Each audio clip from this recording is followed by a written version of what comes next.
usa ka perfect. Usa siya ka perfect na tao of Dios. So kung unsay naa ni Jesus,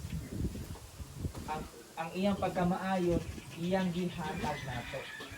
Dahil unsay bati nato, sa may bati nato, kita makasala ta, bati ta kinaiya.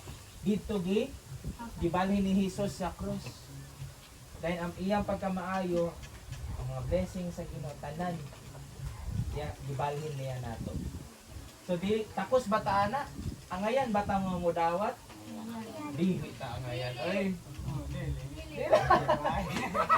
Angayan ba, di ba? Usa si Jesus, usa ka perfect nga Ginoo. Usa ka perfect nga Ginoo. Og tao, kaya nagpakatao man siya.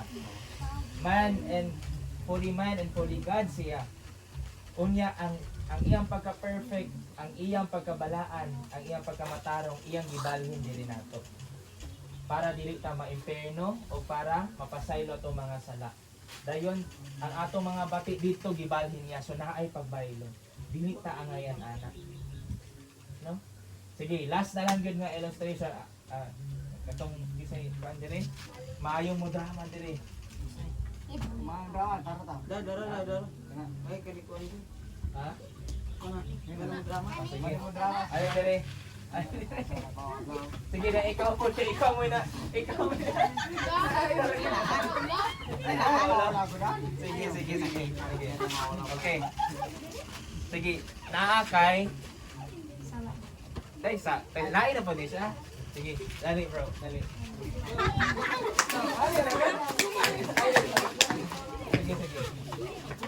Sige. Ang imong isulti-on niya, ngayon ka nga, ako rin bayad sa iyang utang. Ayaw na siya panin niya. Ang manay mo sulti, sige, uspa. Ako rin bayad sa yung utang para sa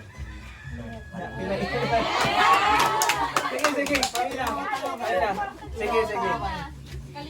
Sige. Nakay mga pila siguro mo sala. Milyon. So ang nasa utang nimo nga milyon. Oh, nasa utang nimo nga milyon. So kung kunya iyang di man siya kabayad. No? Sige, panil nga ko na siya dai.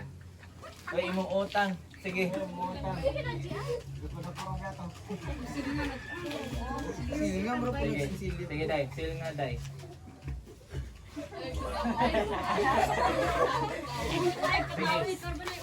Sige, naningil na kuno kaniya. Sige. Ala, kaya sa isa.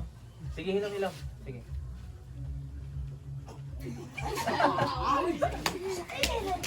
Sige dai. Kariya tra kayo. Na, oy, imong utang.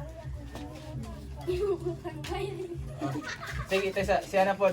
Usay mo isulti kay wa man kay kabayad. Usay mo isulti niya nga wa man kay kabayad. Na, uy. Wala ra ba koy kabayad? Sige, isulti. Sige, ikaw. Para siya paninag ay pakibayad. Ano ba? Wala mga ikaw lagi mo. Sige. So sa may naitabo? May kabayad pa sa siyang utang, wala na. Wala naman kay? Nakabalo ba mo nga mo na yung ibuhat ni Jesus? So, ang problema, ang pinakadakong problema mga children. O sa may dako nga problem diri. Sige pamina sa unya na. Sige. Ang pinaka bad news ang yun sa Bible sa Romans 6:23, ang bayad sa pagpakasala kamatayon. O saan nga kamatayon? Inferno. Matungog inferno dili. Langit og inferno na sa Bible. Okay? Unya, ang pananggasa sa Ginoo mao kinabuhi walay katapusan pinaagi ni Jesus Christ. So kamo nga gigugmas Ginoo will gibayran ni Jesus ang atong utang dito sa Christ. So ato lang buhaton ato ning dawako. Mga itagpasaylo sa Ginoo. sa tanan natong mga sala.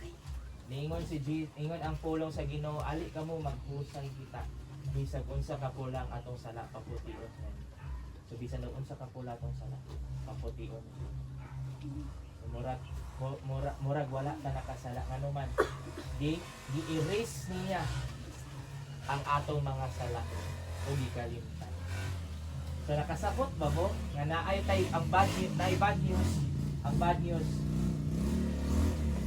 nakasala ta tanan o unsa man o ang kabayaran ang bayad sa sala kamatayon. Pero si Jesus ang volunteer na siya ang mubayad, ang masulit. So ang pangutaan na diri kinsa may willing nga mudawat ni Jesus.